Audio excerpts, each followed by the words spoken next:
So I think I'm gonna go ahead and start. We've got a bunch of people filing. All right. So key takeaways from the Franchise Customer Experience Conference 2023. Great conference, great networking event, and lots of tactical tips you can implement now. Fun fact, I was actually not at the event, which allowed me to gather intel from everyone who was there and put together this kind of cliff noted version for you. So we'll go ahead and get started. Before we start, this is obviously sponsored by Netsertive. We are a local digital marketing firm. We do paid media, organic SEO, web solutions, nearly $2 billion in media spend, got a great brand, won some awards, and really we're driving a lot of success. Right now we have over 100 multi-location brands, and some of the brands you may know are here to the left. Shout out to Ira if he's on here. I know he was planning to attend, so we'll go ahead and get into it. So first and foremost, I want to cover marketing. This was a big topic, came through with a lot of people's notes about the vision, the mission, and the strategy. So I want to start off by saying that your brand statements should not be an either or. They shouldn't be competing, and it shouldn't be a when we create a vision statement, when we create a mission statement. This is something that really needs to be the building blocks for your brand.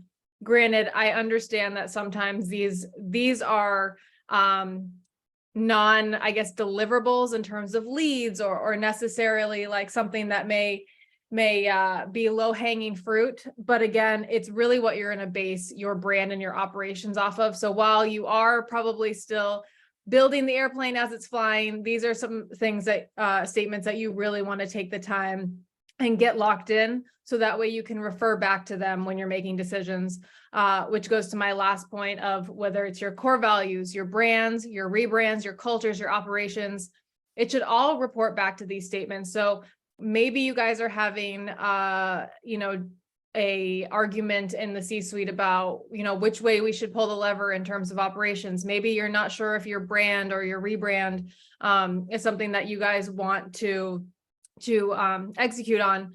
Refer back to your mission and your vision statements. What do those say? And are those new directions in line with that foundation? And that's been really helpful for me. What I put here with the Walt Disney on the side is showing you that your brand is allowed to evolve over time. I think a lot of people are under the assumption that once a brand is created, the logo can't change, the vision can't change.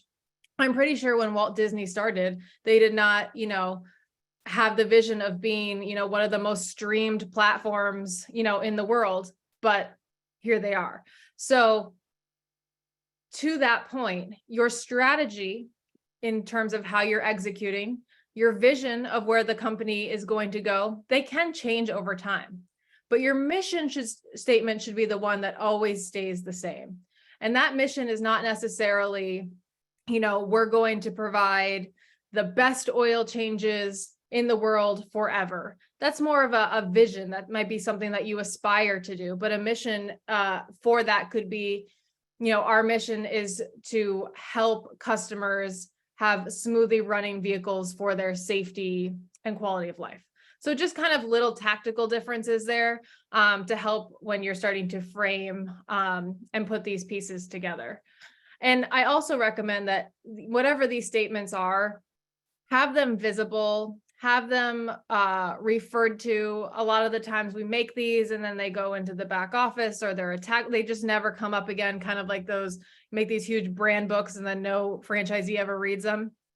Make sure these three are just as important as your culture or your core values.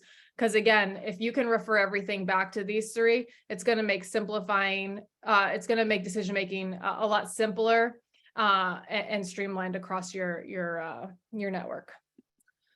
So next up was tips for crisis management. I always love this one because there are so many ways to handle a crisis, as you can say. So this was from one of the speakers, and I'll just go over this and kind of talk to you about some real life scenarios. So the biggest thing is you need consistent messaging and a rapid plan of action. And what I mean by that is your messaging when handling a situation should always remain in line with one another. In terms of on Twitter, you can't say something funny and witty and then turn around on Google reviews and be super serious and say, you're handling it with a lawyer. That sort of messaging dilutes the power behind a brand's message. So whatever the message is, and I'm not saying it needs to be, copy and paste, but it should have the same consistency in terms of the narrative. And then on top of that, a rapid plan of action. And I don't mean that you need to respond right away every single time, because there are times that you want to pause, wait for a reaction, wait to gather the facts. But what I mean by a rapid plan of action is don't let it fester. The more you let it fester, sure, maybe a couple times it gets swept under the rug. Maybe you made the right call and someone was just mad on Google and then they removed the reviews later. But usually when there is a media crisis or a big operational whoops that's starting to go, the word is starting to spread, people want to see that you are taking the steps needed to appease the situation. People these days, because there is such of a more direct communication line to brands, in terms of, I could tweet Burger King and be like, found a tooth in my burger. They're probably going to tweet right back to me. And I understand that I have that ability to communicate with them. Whereas years ago, you think, how do I get in touch with a brand? Do I write them a letter and hope for the best? So because of that, brands have now developed a more kind of human persona. So it's okay if your brand makes a mistake. It's okay if a franchisee doesn't always act accordingly in terms of how you should respond to reviews or handling a disgruntled customer, but they want brands to hold themselves accountable and fix the situations, because the idea is, whether it's true for your brand or not, people think that brands have all these millions and millions of dollars and these bigwigs sitting in offices. And if something happens to one of us little people, that the brand has all the resources in the world to make it right. And it should be that simple. Well, we all on this call know that that is not the case. That is the perception, and is something that I think boils down to, while people want brands to be more human and have a more empathetic role in the kind of consumerist lifestyle, they also need the professionalism when, for lack of a better term, shit hits the fan. On top of that, internal communication, transparency, and authenticity is super, super important. How many times does something happen in marketing and you're trying to handle it, and then your support team's over here handling it a different way, and they're saying, who responded? The franchisee's calling me, this, that, and the other thing. Make sure if there's an issue, everyone's looped in. That could be as simple as having an internal email address and thread going, crisis number XYZ or crisis date here. Here's what's happening. Here's the plan of action. So everyone's aware. Or, a mistake was made here. This is what we're taking to fix it. These are the next steps. I really think that this is a great way to handle it. And I understand that a lot of times we don't want to admit that we make mistakes. But mistakes happen, and the more transparency and communication there is around it, the less it's going to happen.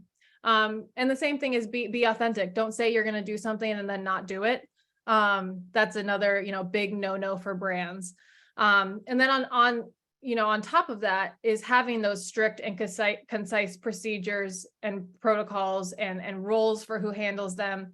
When I was in marketing at Threshold, sometimes I would have, support coach come over, lean over my desk and say, oh, this customer is really, really mad. They wrote all of these reviews. Can I have the marketing credit card? And I'm going to buy her lunch. And sometimes it was yes. And sometimes it was no. And I didn't know who was ever supposed to fix it. I was on social media, so I would see these, and depending on who I thought would care the most that day, that's who I sent it to. And ideally that is not scalable or a great way to have consistent messaging and a rapid plan of action. So make this kind of code of conduct for when crises arise, and it's going to make people feel a lot more comfortable and a lot less deer in the headlights as well.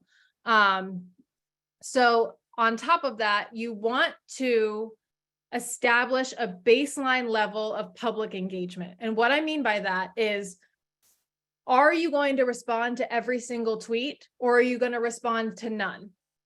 Are you going to always from the home office compensate the disgruntled customer from the home office, or are you not? So once you start getting into cherry picking the places where you decide to do maximum engagement or minimum engagement, then it starts it's not fair. Well, he said, she said, she got this, he got this. You want to have that baseline level of public engagement. And I think it should be somewhere in the middle.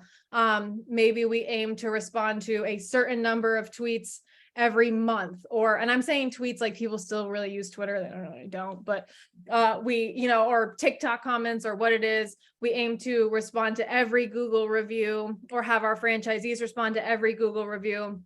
So just establishing, what you are and what you're not going to do as a brand, as a home office, and then coaching on what your franchisees should do as well. After that, I would say you want to teach your franchisees how to handle these situations. And it goes beyond just being like, oh, if someone's mad and leaves a review, respond to it and give them a call.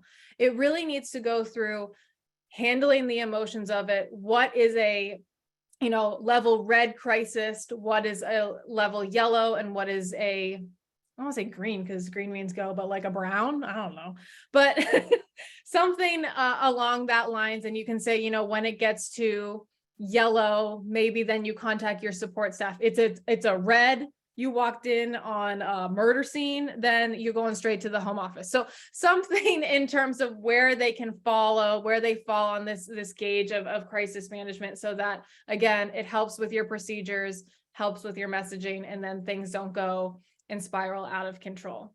And then last thing I want to say is have the brands back. The worst thing is, the customer is always right. Because listen, I used to be a waitress, and there are a lot of shitheads out there that order things that are not my fault. So what I'm saying is, your franchisees don't always make the right choices. My husband's a franchisee. That dude sometimes forgets to put pants on. So there are times that your franchisees are going to make the wrong choice, and you are expected to respond as a brand.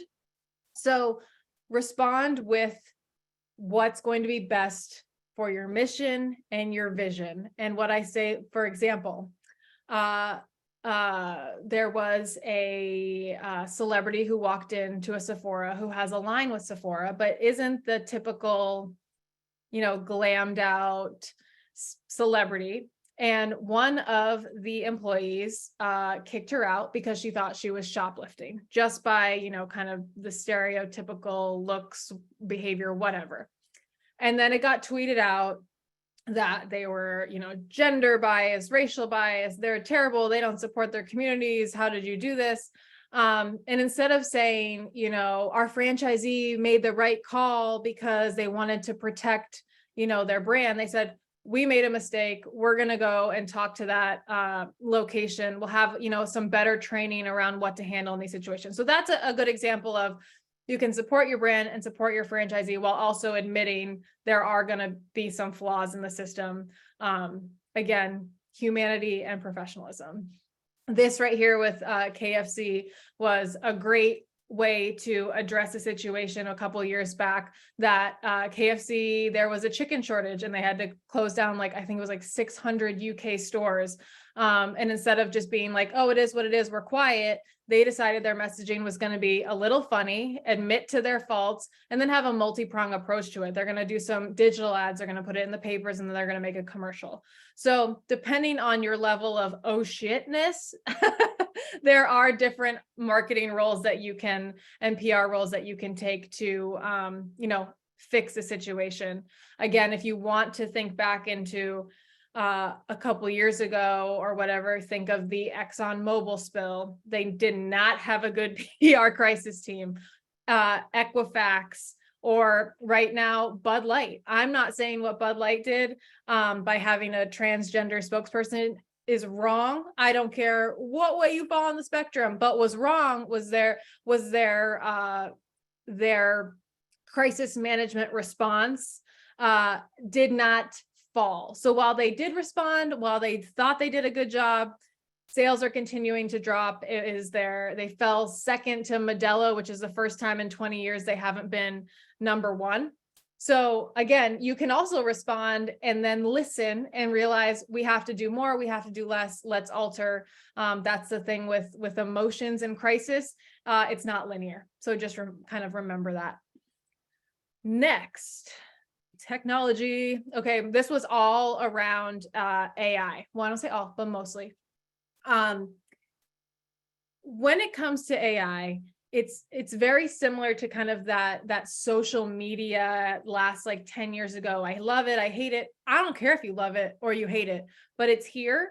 And in order to make an educated decision for yourself, for your brand, for your team, you need to understand it first. That's kind of like going into election and being like, I don't know who this is, I'm going to choose this person. Probably not the best way to appoint leadership for our country. So same thing for your brand. And at a baseline, you can start small. So identifying where it can fill the gaps. No, it doesn't have to go out there and write all of your FDDs for you. But what it can do is proofread your press releases. What it can do is help you write social media captions so it doesn't take you 4 hours, instead it takes half hour. So start small, identify where it can help, and then you can grow from there. What I also want to say is leave room for beta testing. And this is two sides of the screen here. No pun intended. So beta testing in terms of the actual AI product. I think a lot of times, even if it says beta, we assume it's rolled out to the public. It's great. It'll be fine. I'm not asking it to, birth a human. And that's not the case. And the same thing for even if the system you're using is not beta, but it's new to your brand, leave room for the testing to see where balls are going to drop maybe. And like, you have to fact check, leave room to see where the AI is either going to not fulfill what you're wanting it to do, maybe going sideways, or it's doing fine. So just, leave room for that. I think a lot of the times we forget AI is software, and everyone knows on this call that in franchise software, it's not a bug, it's a feature. But whenever you sign on with a new platform or digital, whatever, there's bound to be some hiccups. And that's the same thing is true with AI, as quick and as smart as it may be. Next is educate on integration, there we go, versus replacement. So instead of being kind of quiet about it, ho-hum with, I'm sure there are many interns or execs on your, or not execs, but team members that might fear, I'm a copywriter, am I going to get fired because Chat GPT is, coming in strong? Discuss with them that this AI is going to be about integrating it into your role versus taking over your role. And you as leaders of your brand can discuss, and I learned this from Lindsay Simpson over at Athletic Republic, that a good way to frame it is, instead of it taking over roles on your team, it's going to start streamlining and doing different tasks so that you're going to, maybe your hiring strategies change a little bit. Maybe you're looking for less of a precise copywriter and more of someone who's great at copy, but can also, delegate and run PR. So it's going to maybe change the roles a little bit. But in no way, shape, or form are we about to have like an iRobot situation here. So definitely talk to your teams about that. A big one that Ingrid and Patty talk about a lot on LinkedIn is identifying the privacy limit. So I think that's something we forget because we assume that, we're just typing in what we want. These technologies go above and beyond. I've worked with Zoom Info, and now we have a software that will tell us when people in our database are searching for certain key terms and then cycles them into a workflow called, oh, your prospect is now in the research stage because they researched this keyword 4 times in the last month. I don't know how they do it, but I'm just telling you, your privacy is not private. So make sure that you understand that with your franchisees and establish protection protocols. So you're not having franchisees who are like, oh, I'm not going to read this huge, long, confidential document. I'm going to run it through Chat GPT and they're going to tell me the gist of it. So establish what we can and what we can't do as much as obviously possible. And then also get legal involved in case, just a heads up, this is a program that people might be using to run their FDDs through. There's bound to be some issues here. So please, keep in close watch on that.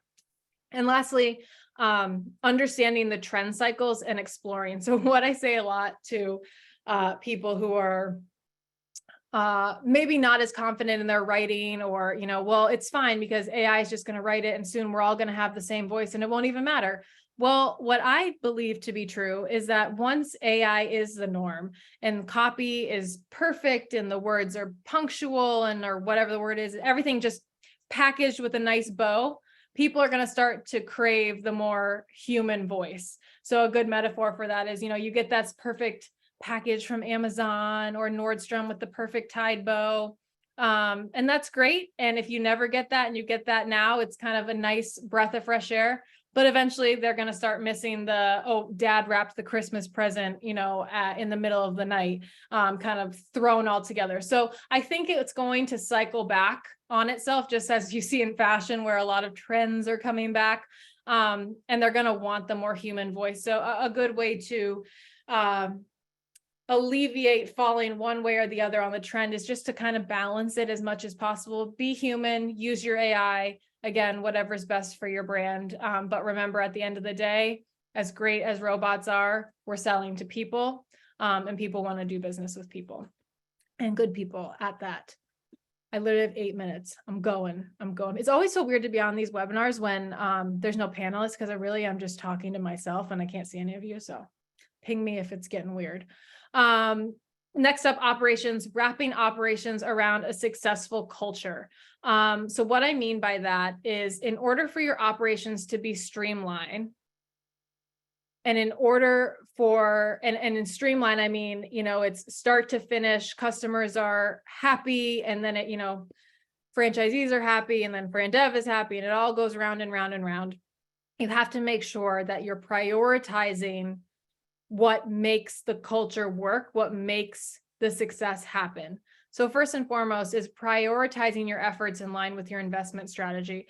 So if you are investing a ton in your scheduling software, that should be your first priority because that's where a lot of your money is going. And while that might seem obvious, a lot of times, our CEO just got real excited about a company boat, and all of a sudden we have to focus on how we're going to get this company boat. Those are not efforts in line. Those are, actively pulling against each other. And you might laugh, but I have had to deal with that situation. It wasn't a boat, it was a bus. But what I'm saying is, while there is wiggle room for some fun, maybe some tangents, maybe some, this is, the next shiny thing, especially when it comes to sales and marketing. It's really important to remember we need to go back to our kind of our home base and remember, where are we putting our money? Where should get the majority of our efforts? And then once that's completed, what is something else that we can do after that? I think a lot of this happens too around conference time, where, conferences are very stressful. They take a lot of work, but they can also deviate a lot of effort away from maybe the internal operations. So something that you definitely want to balance, especially as conference season is going to come up in the fall. And then defining your franchise support, your minimum and your maximum. And Angela Cody talks about this a lot, which I love, is don't over support your franchisees. And, obviously don't under support them as well, but, definitely define what that kind of strike zone is, if you will, because you don't want franchisees calling your operations or your coaching staff in the middle of the night going, well, I can't get this to work, and I'm calling you after hours because it's the only time I can work on my business. That's probably not something appropriate.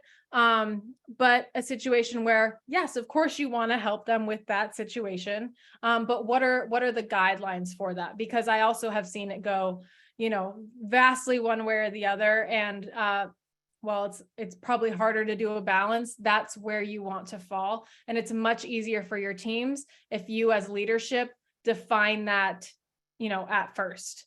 And then I also want to say, supporting that support team. A lot of times our coaches become the therapist. They're getting the cries of, I'm not making money. My kid can't afford to go to the camp he wants to do. Other with, oh, we made so much money last month, I don't need to market, all this stuff. They're getting the personal side of these franchisees, entrepreneur endeavors as well. And that can be a lot. So supporting your support team, and do they have, the software and the materials they need to actively coach well? And also, how are they doing as well? Do they need to be coached as well in their role to be the best person they can be? I think a lot of people forget that our coaches also sometimes need coaching, because we look at them and they're like, oh, this is fabulous business coach. But again, reverting back to that human side of thing, making sure your team is there, getting the support they need. On top of that would be interdepartmental collaboration. I don't even know if I spelled that right, but I'm hoping for the best. What I mean by that is you want to make sure that your departments know what each other is doing. It's daunting. A lot of the times the other departments do not care, but it's important to know. So whether that is a weekly email roundup, whether that's on your company meeting, or maybe you guys have stand-ups a month, whatever it is, I'm sure there's a time where your departments get together. Here's the top 5 things we're working on. And then, it's not just, oh, we have a crisis management, we got to loop in operations. Try to keep it on a more concise and cohesive basis, so that your departments have more of a tether towards one another. And it makes things a lot smoother, and it helps with communication, especially when, certain situations arise.